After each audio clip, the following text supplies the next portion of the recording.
I'm Marci. And I'm Noah.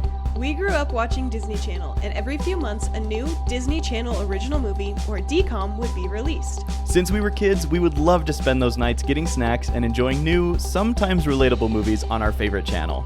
Well, we're not really kids anymore, but we decided we wanted to revisit our younger selves by rewatching all 110 DCOMs, and we want you to join us for the nostalgia. So every Friday, we're sharing our thoughts and feelings on the DCOM of the week. So join us, the DCOMKids, as we share our thoughts on Double Teamed. Yes! Only took 4 tries, which is more than last time. And it's okay. I didn't look down once. Good job. Let's go. DCOMKids for the win. Yes. We're working hard for you guys. We're working so hard. Welcome to DCOMKids, everyone. As we mentioned in the intro, we rewatched Double Teamed this week. Yes. I'm sure you rewatched it, 4 days ago? Oh, I rewatched it. Probably a couple times. A couple times, yeah, for sure. I rewatched it this morning at 8 a.m. Yes. And I was thinking ahead today, and I brought my glasses. So hopefully I'll actually be able to read today. Kind of messed that up. Struggle busing. I didn't want to have them on for the intro, though, because I can't see the camera. They're readers. I can't see beyond, here. So, wow. Right on. Well, yeah, Double Teamed. Double Teamed. Fantastic film. I loved this movie. This was my absolute favorite. I know I said this about Alley Cat Strike, but it was literally like Alley Cat Strike, this. Second Double Teamed. favorite. Yeah. Fair. There's a good reason why. Not a sports person. Yeah. Yeah. That's fair. That's one of the things I like about this movie, too, is that, you don't have to be a sports fan. Yeah. Because the story isn't about the sports. It is, but it isn't. It is, but it isn't. It's about the girls. Yeah, it's about the girls. And I really liked it. So this film finally breaks us out of 2001. We are now in 2002. Mm-hmm. So we are only... Only what? I can't do that math in my... Never mind. Forget I was going to say anything. 23 years ago. Is that what you're trying to do? But my brain was trying to go back further. It was 29 years. I'm like, it's not 29 years. Come on. Nope. Get it straight. 23 years ago. Mm-hmm. Which means we only probably have 90 DCOMs left. Probably. No, I think we've done at least 10 just this season. Mm-hmm. No, we're probably pushing 12, 15 When did we start total. the new season? Well, it depends on how you determine, because technically the new season started in September, but then it restarted because we did a whole new thing in January. When did we start doing weekly? It became weekly in September. Okay. But we've missed a few weeks in between here and there. We'll figure it out later. Yeah. Well, and I think we did September to the beginning of October or the mid-October. We went through November. We skipped. Did we? We skipped Thanksgiving week, and Yeah. then we did one between Thanksgiving and Christmas, I think. Yeah. And then we stopped till January. Yeah. Yes. I'm considering that the beginning of season 2 was when we restarted in January, Okay. because it revamped how we did everything, and we kind of changed a lot of things. So Yeah. that's season 2 Okay. mentally now. Okay. Which it's all messed up because season 1 doesn't really exist because it was part of the other podcast. That's true. Right? And it became its own thing in September, and then we restructured halfway through that. So I don't know. I'm calling season 2 from January on, and everything before January was season 1. Okay. I don't know. So we've covered probably 20.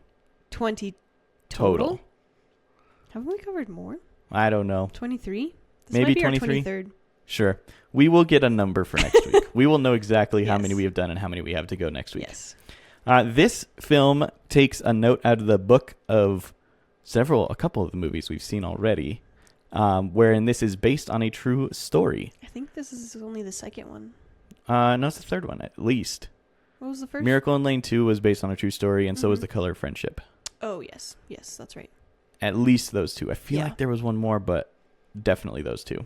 Yeah. And then it was adapted for screen or written by Douglas Penn and John Warwick. Warwick. I literally read that before we started, as I was typing it, and I was like, don't say that wrong, and then I just said it wrong. And I think it's because I listen to the Office Ladies podcast, and there's a dude somewhere in there whose name is Warwick. Oh, I see. And my brain is telling me that that's the same person. It's not. It's not the same person. It's Weirick.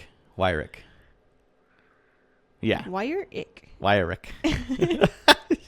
And then we have our beloved cast. Go right ahead. All right. Starting off with Annie McElwain. Yeah. Who played Heidi Burge. Poppy Monroe played Heather Burge. Teal Redmond played Nikki Williams. And I love the fact that her name is two colors. Yes. Chris Olivero played Glenn Alderman. Gallon. What did I say? Glenn. Why am I wearing the glasses if I still can't read? Sorry. Galen Alderman. Nick Searcy played Larry Burge. Mackenzie Phillips played Mary Burge. Iari Lehman played Zoe Gold. Joey Miyashima played Wendell Yoshida, the coach. Jeff Olson played sports reporter. I don't know if we really need the other ones. We'll stop there. We didn't really need... he's in the film a fair number of times. He's in there 4 or 5 times. Yeah. So he's there for every game. There are some people that weren't on the first 2 lines that I felt like should have been, and I was going to add them in, but I got lazy and I didn't. One of which was the girl who played... I don't even know where it is. Crud. Who played Mackenzie? Is that her name? I think so. It starts with an M. I know that much. I remembered that, but... I believe it's the one who's always cracking jokes. Yeah. Yeah, that's Mackenzie. Mackenzie, okay. She wasn't on the first 2. I don't think she was on the first 3 lines, but I felt like she deserved to be in here. Oh, it's Madison, and then I forgot. sorry. Okay, I knew it started with an M. That's by Tanya Shanti Goot. Say that again? Tanya Shanti Goot. Okay. There we go. She's the only other person that I felt like deserved Maddie to be Strickland. in here. There you go. Madison Strickland, yeah. Excellent. And then I have a fun fact for this particular one. So, like I said, this is based on the true story of Heidi and Heather Burge.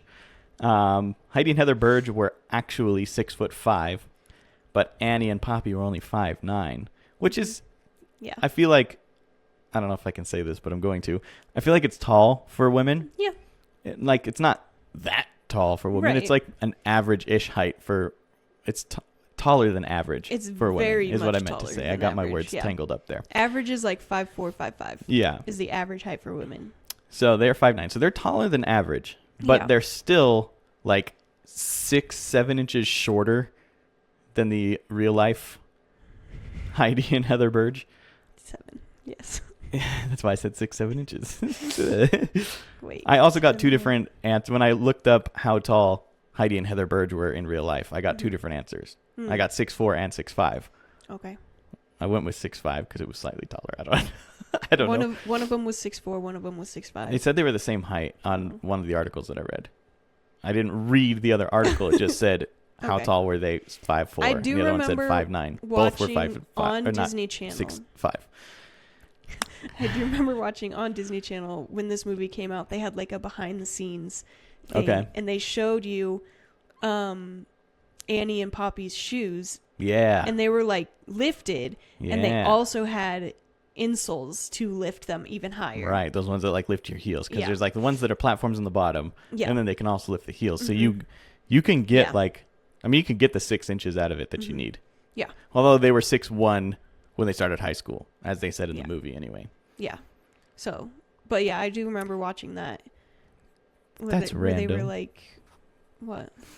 When Heather introduces herself to the coach and he asks how tall she was, she says, "I'm just south of 6 feet." Yes. But then not very long after, somewhere specifically it says they are 6'1". South of 6 feet would be less than 6 foot tall. That'd be 5'12". Or 5'11". 5'12". That's 6 feet. 5'11". That's south of 6 feet. I guess they could have grown those 2 inches in that time period, but I felt like they were close together for them to have grown a full 2 inches. She said just south of 6 feet, so that would mean under 6 feet, but barely. Just south of 6 feet, I guess. Yeah, exactly. I don't know. But then they're 6'1" later. I don't know. Bro, I don't know. It doesn't matter. I never understood what that meant because I'm really bad at directions. It's okay. Lauren says a lot of times, she's like, I'm going to go up to Denver. And I'm like, no, that's down. She's like, I'm going to go down to Wyoming. And I'm like, no, that's up. So north is up, south is down. How do you remember that? I have a picture of a map in my head at all times, don't you? No. I see the mountains and go, that's west. The opposite direction is think east. Think about the globe, okay? Think about a globe. The North Pole is on top of the globe.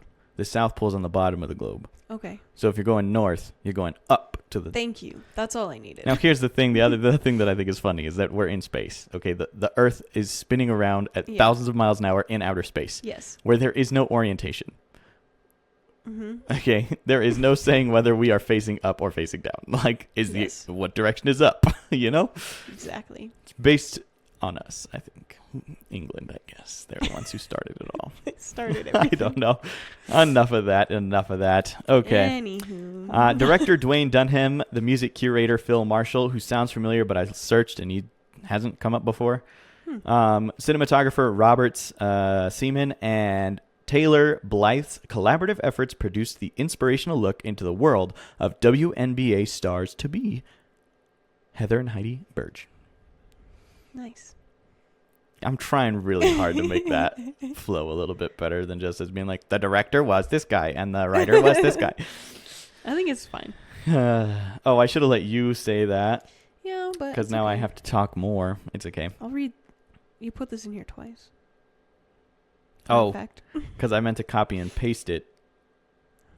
And I did copy and paste it. I just didn't delete it the first time. But it's okay. We covered all of it, so it's fine.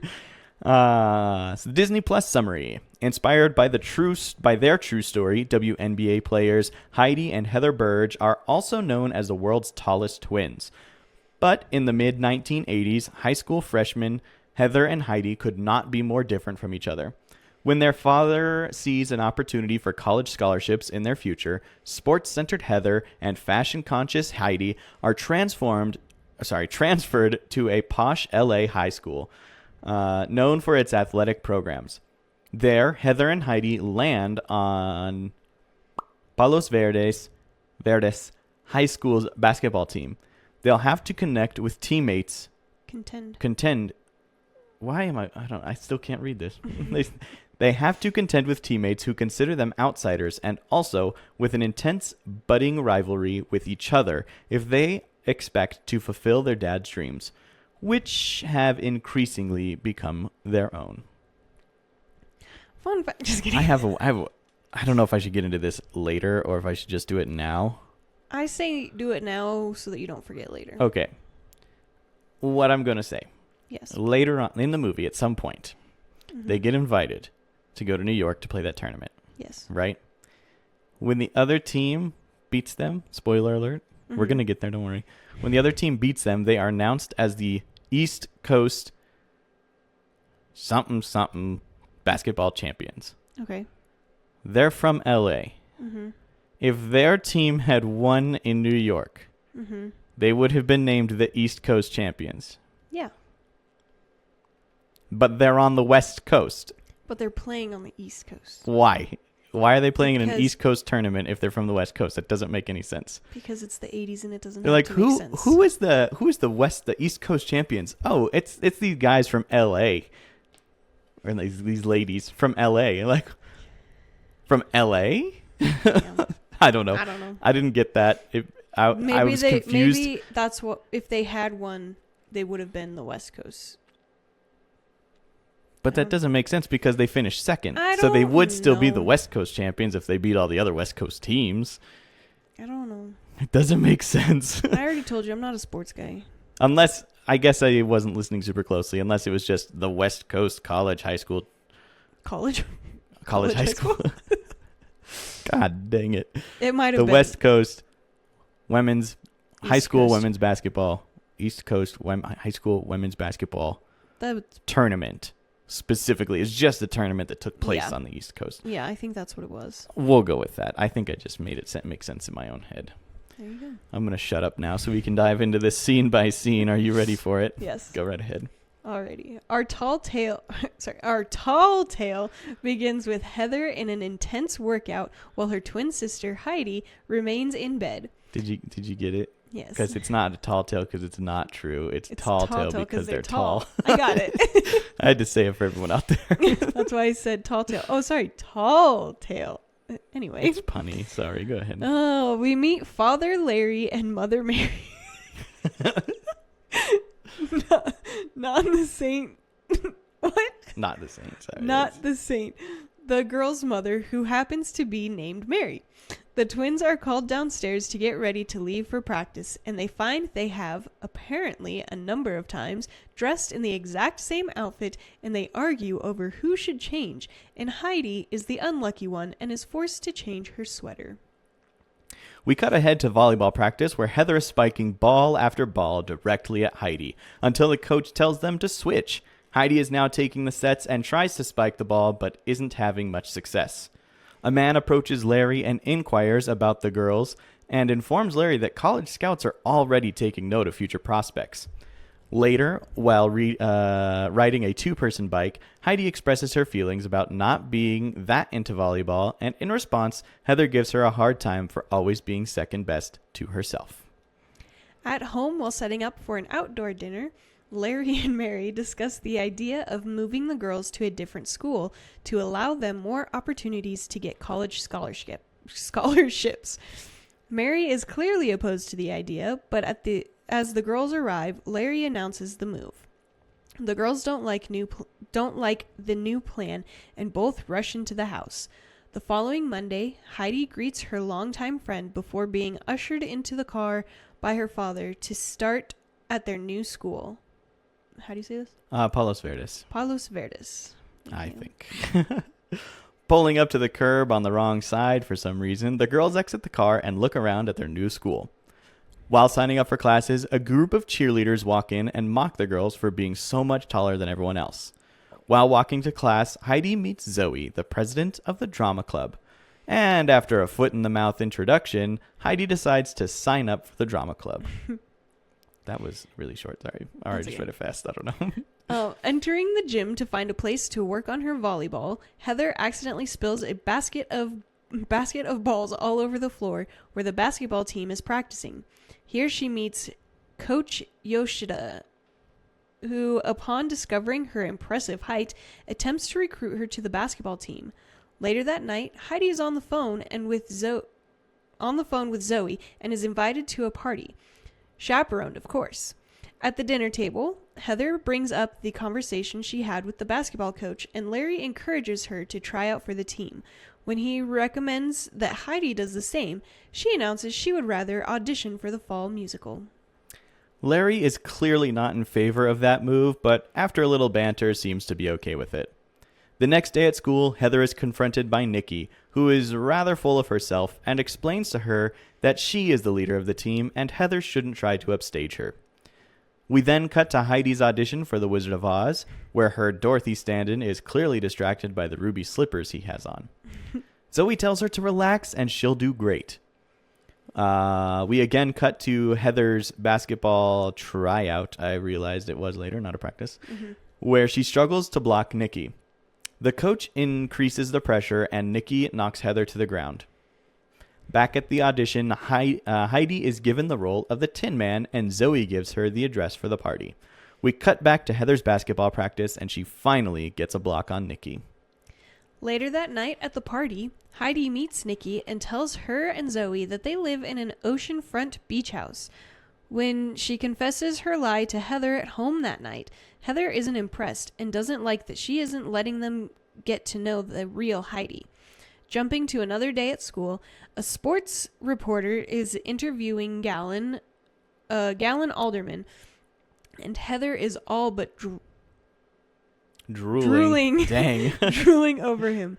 Moments later, Nikki confronts Heather and reveals to her that she stopped by her alleged house at 1984 Breezeway Drive, and it is in fact a Winchell's Donut Shop.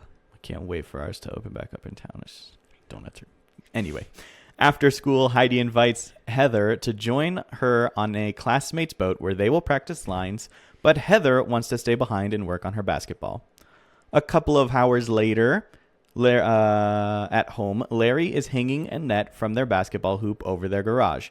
When Heidi arrives home, and they begin a pickup game on the spot. Basketball.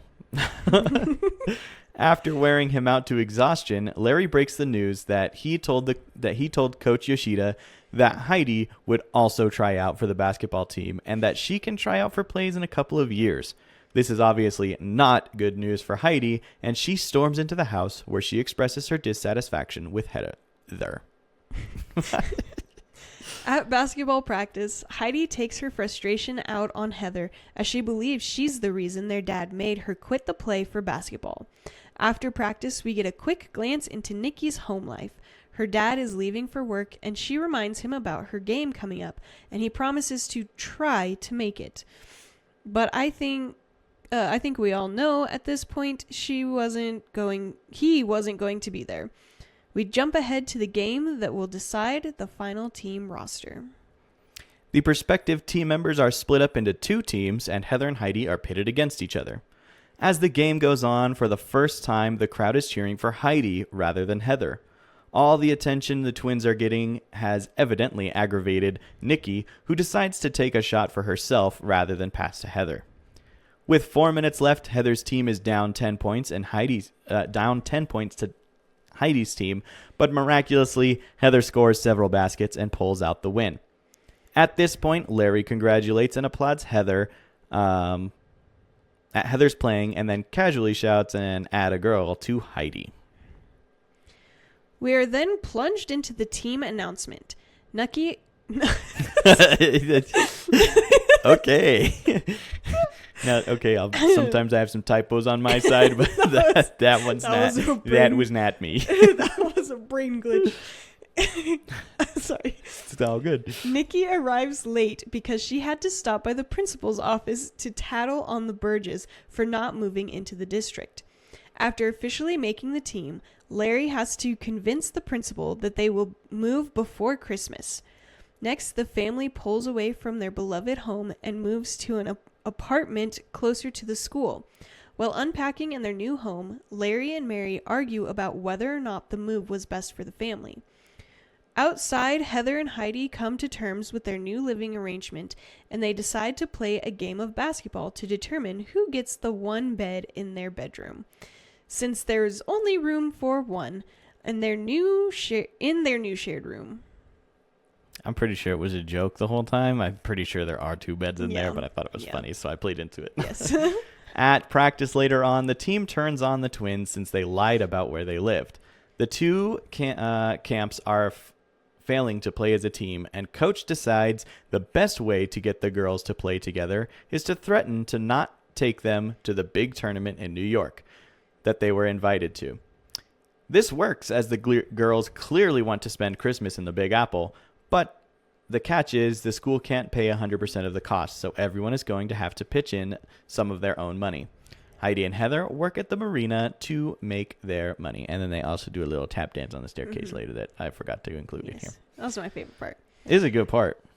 We jump ahead to the end of the tournament in New York. The team has lost in the final round. Although this should be a time for celebration, the defeat hits Heather hard and she is not happy. Later that night, while walking the streets of New York, Heidi comes across a theater, and just as she is about to join Heather to get back on the bus to the airport, who else but Zoe exits the theater, and Heidi and her quickly catch up. Arriving back at their home airport, Heather and Heidi are greeted by their parents. As the family reunites, Nikki steps off the escalator expecting to see her father, but is again let down as her chauffeur is the only one waiting for her, which I didn't write it. I don't need to say these things out loud. As she sits in defeat, Heather and Heidi decide to invite her to spend Christmas dinner with them at their house. She accepts, but offers that they ride in her limo. As we join the group, we see a waffle iron smashing down on an intense-looking sandwich. Bacon, bean, and cheese sandwiches. After eating what must have been a third of their dinner, The three girls decide to go outside to shoot hoops together. Here we learn Nikki's father is hardly ever around. While playing, Gallon approaches and announces the extreme late hour.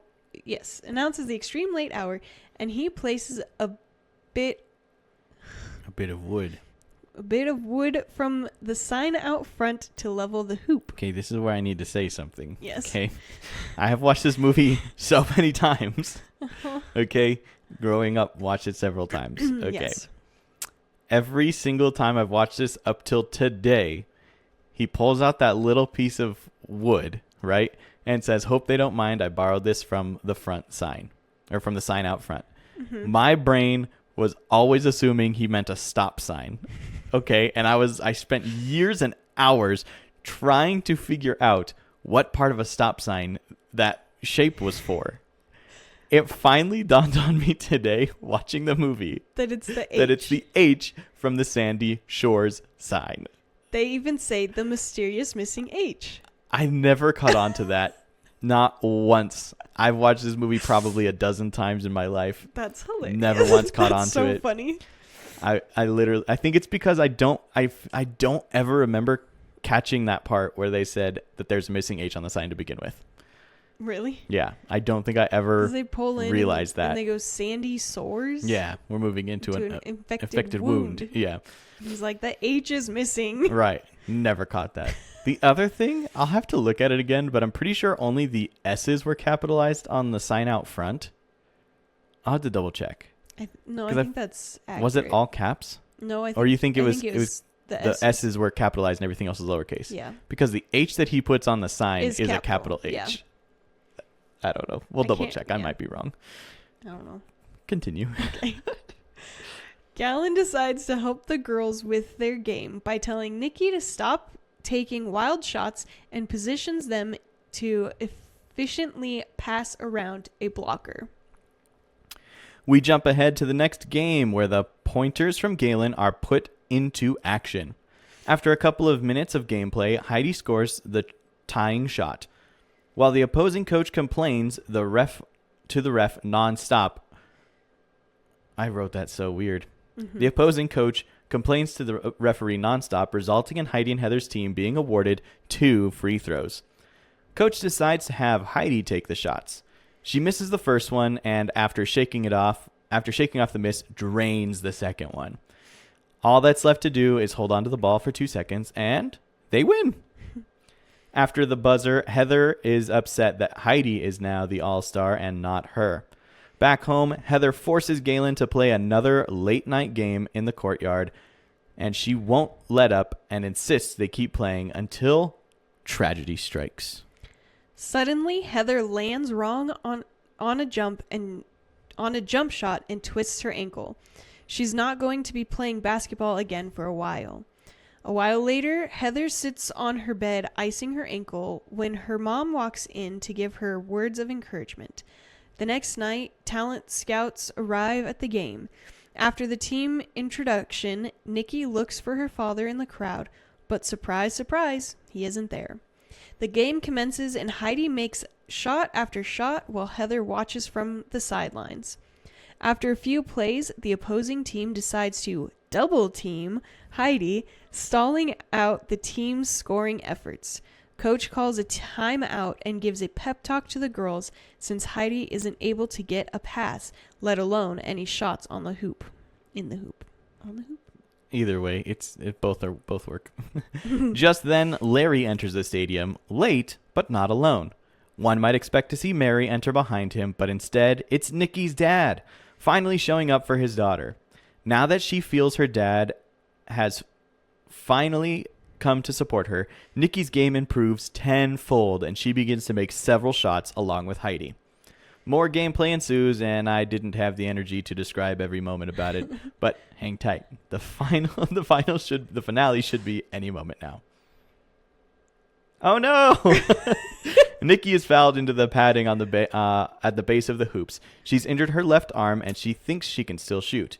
Heather then hobbles off the court to the locker room, where she will presumably change into her team uniform to step in for Nikki. She's not fast enough, however, and Nikki makes her free throw. They steal back the ball and call a quick timeout to gather their thoughts for the final play. Just then, Heather reemerges from the locker room in her uniform and ditches her crutches. As she makes her way to the sideline with the team, the team begins to chant, Heather, Heather, and so on. She announces her plan to distract from Heidi. Coach agrees. The plan is set in motion. Clearly in pain, Heather struggles across the court, and the game is back in action. Nikki passes Heather the ball, and Heather fakes out her defender, passing the ball to Heidi, who makes the buzzer beater to win the game. After the game, Larry and Mary congratulate the twins on their win and apologize for putting so much pressure on them. After the family's large embrace, Coach tells them they should look into basketball camps over the summer because the girls have a bright future playing in the upcoming WNBA. The film wraps in a jump forward in time where Heidi and Heather are playing against each other in the WNBA. Guess you could say they're double teamed. That was intentionally a bad joke. I know it was terrible. It's fine. I thought it was funny. And that's double teamed, everybody. Yay. I feel like we're getting better. I feel like I had more detail in areas that I needed it here, but it's fine. I don't really care. It's what? We've been recording for about 38 minutes, almost 40 minutes. We probably only have about 30 minutes of usable stuff in there, though. It did take us a while to get that intro going. First couple takes, yeah. But that's okay. Right on. So what are your overall feelings of Double Teamed? What do you feel when you watch this movie? Oh, I love it. It takes me back to my childhood. Yeah, this is, obviously so many of them remind me of when we were kids watching these movies. Yeah. But this one I could feel. Yeah. Specifically, can, I could smell and mentally picture the living room in our house on Serenity. Yes. The one kind of across the street from where I am now. Yeah. I could picture that living room and sitting on those couches watching this movie. Yeah. This one stood out specifically in that way for me, that I was having those flashbacks. Yeah. Obviously we watched all of them, but this one specifically put me back in that moment, in that space, in that location. Yeah. And it was super fun. Super cool. It does take me back to we used to do Friday night movie nights. Yeah. We would go to Dollar Tree and get snacks or whatever. Yeah. It probably wasn't Dollar Tree yet, because I don't think the first Dollar Tree opened in Longmont until we were a bit older. I think it was it was probably King Soopers. King Soopers or Walmart. Because we could walk to King Soopers. Yeah. And we were just at this point, Walmart was the smaller Walmart over by Unitive. Yes. So yeah, I don't know if we would have gone all the way over there.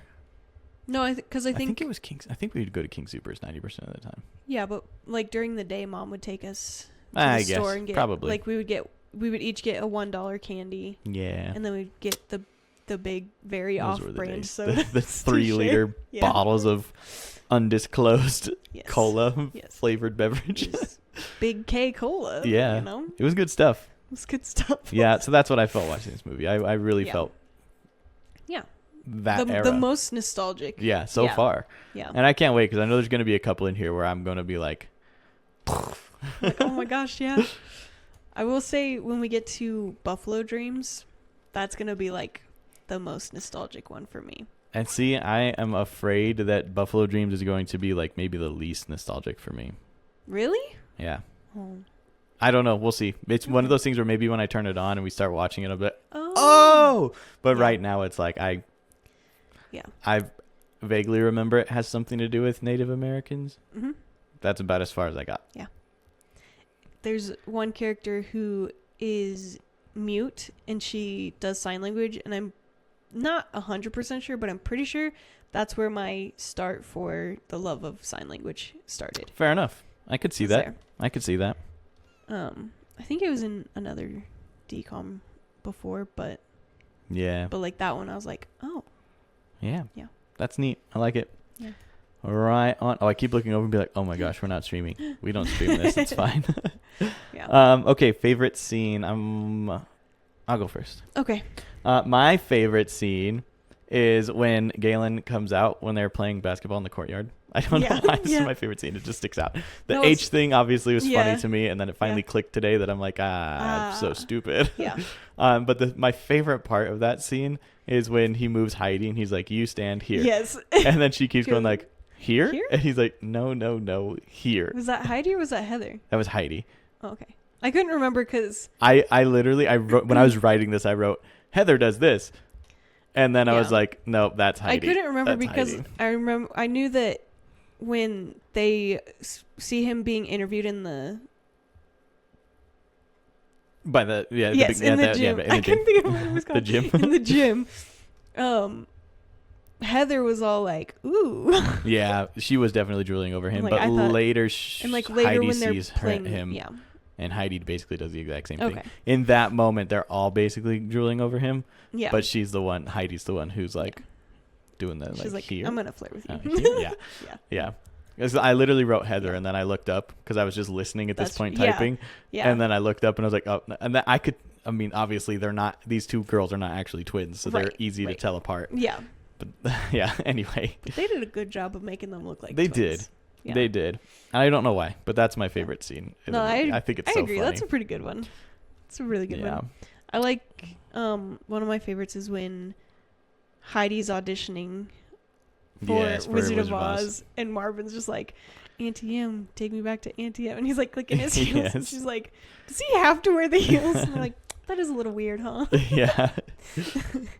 I thought it was an interesting choice that in the audition she had to memorize the lines, which is not normal. I mean, I guess it could be depending on it's usually a cold read, not a. It depends on who you're auditioning for, because I feel like in a high school play you probably wouldn't be. Yeah. You wouldn't be doing a memorized read. I mean, for our kids classes that I teach, we send out the material to them like a month in advance. Okay. And then we tell them it doesn't have to be memorized, but be familiar with X, Y, and Z. Which is understandable to me. Yeah. But I have an audition coming up where I have to have a monologue from the show memorized. Okay. So I guess that makes sense. It depends on the director. It depends on the show. I would argue that the difference there is that a monologue from the show is different. Yeah. Than, especially because she's the only one who's memorized. Like, even Zoe is reading from the script, and the other, what's the dude's name? Marvin is reading from the script. Yeah. Why did she have to have it memorized? And I also didn't understand why she was holding props. Maybe why they had the lighting going and like the whole background and like everything was just they were ready. Like, ready. I'm like, you guys are ready to put on the show tomorrow. Like, maybe she didn't have to be memorized, and she just was. I guess, but it seemed like she had to be because they clearly wanted her to hold the props. I don't know. It was the only thing I thought was weird, but I'm like, I didn't do a high school. I mean, I did high school theater, but it was very different for us. Yeah. I don't know. Yeah. Okay. Least favorite scene. I have a least favorite scene for this one, and it's only because it was interjected into the movie. It didn't hurt the story, but I was like, there is no point in what just happened. Go ahead and share yours first. I'm going to share it. It was when they are going to New York and they get up to the ticket counter, right? Yes. Obviously, Heather has her, or not Heather. Nikki has her first class ticket, and so does Madison, right? They have their first class tickets. Whatever. Bada ba. Okay. Okay. This is funny though. And well, it's okay. So then Heidi and Heather clearly only have coach tickets, but in front of Heidi and Heather in the line is a lady who's having a massive allergy attack. And then Heidi and Heather decide to try to make Madison and Nikki believe that this woman actually has the plague, and if they're sitting anywhere near her in those 8 seats in first class, that they're going to get sick, which then gets Madison to swap out her first class ticket for a coach ticket. Yeah. It didn't drive the story forward one bit. No. I feel like the person that they should have been targeting and they would have wanted it to work on is Nikki. I think because I feel like they like Madison, and Madison's the one who ends up switching her ticket. Yeah. And I'm like, I feel like you guys shot a shot that didn't make sense. It wasn't worthwhile, and you missed. But they liked Madison, so it kind of worked because now Madison's sitting with them. But probably not. Coach is huge. I don't know. They're probably sitting, especially across country. They're probably in a wide body. In the 80s? She's probably sitting nowhere near them. In the 80s? No idea what planes were like. Wide bodies. I'm going to be completely honest with you. Was it assigned planes in seating? the 80s? Yes. Maybe they had an open seat. No, I'm pretty sure the only airline in recent history to exist, and when I say recent history, I mean like since the 70s or earlier, who has had an open seating policy is Southwest. Okay. As far as I feel like that, I'm 90% sure that's the case. I have not. If I'm wrong, don't correct me. It's not worth your time to interject. It's not. It's not your time. But I'm fairly certain that Southwest is one of the only airlines in recent history, if not the only airline in recent history, to have an open seating policy. Pretty much everyone makes their money up charging you on seats. Especially back in the 80s, it would have been. I don't think they would have had any open seating. Okay. You would have. I believe you. Yeah. I don't know. I think I could look at Home Alone, right? Mm-hmm. Everyone has an assigned seat. The only reason that Kevin gets on that one time and they tell him to find a seat anywhere is because he's not actually supposed to be on the plane. Yeah. That was a plot convenience thing. But anyway, that's the only reason that's my least favorite scene is because it did nothing for the story except force someone who they actually like to give up their beneficial seat versus the person who's kind of a jerk. And they actually wanted to forced to sit and coach for the whole flight. Yeah. I don't know. Your turn. I don't really have a least favorite. I love this movie. You don't even have one that you felt like could have been cut out? No. You are wrong. You are wrong. You just are. For me personally, I don't think anything should have been cut out. You don't think that scene with the ticket should have been cut out? No, because it was funny. It makes me laugh every time. Nah, you're wrong. Especially when they walk forward in front of her. They're like waving their thing to like wave the germs out of their face. Because that's how that works. I don't know. It makes me laugh. I liked it. It's fine. I felt like it didn't need to be there. And that's your opinion. It's the correct opinion. I don't know. I think that about does it for us today. Yeah. Rating out of 5 stars. I think I've promised you the next like 2 or 3. So this one 4. Wow. What were you gonna? That kind of surprises me actually. Well, I can't say it's yours. 5? I was gonna give it a 5 myself. We can do 5. 4.5. I'm up for a 5. We got to balance. I thought you were gonna say 4.5. That's why you went down. Well, you went down and it's still 4.5. I guess. I don't know. 5. 5. It's yours. It's 5. And that's fair. I was wanting to give it a 5. I would give it a 5. It's definitely worth a 5 on this one. Yes. Of course, Xenon is Xenon, all 3 of them are 10s. Yeah, they're all over. I love Xenon. I'm sorry. Yeah, no, that's fine. And our next movie, Cadet Kelly, is probably going to be a 6 or a 7 or a 9 or a 10. So, okay. I think only Xenon's allowed to go over. Alley Cat Strike went to 6. Alley Cat Strike was worth the 6. And I think Horse Sense was a 5.5. Okay, we'll see what we think. We'll see. With all of your military knowledge now. It's probably going to make me cringe at several points. Like, oh, they wouldn't have done that. Why is there significant? Well, I already know there's things that I don't understand about it. Yeah. We'll get to that next week. I'm going to share something with you. Go ahead. It's a video, so I can't share it with you on here. I'll have to show you after. Okay. But it made me think of Cadet Kelly, and Mom sent it to me because of Cadet Kelly, I think. Interesting. Right on. Yes. Well, that does it for us this episode around, y'all.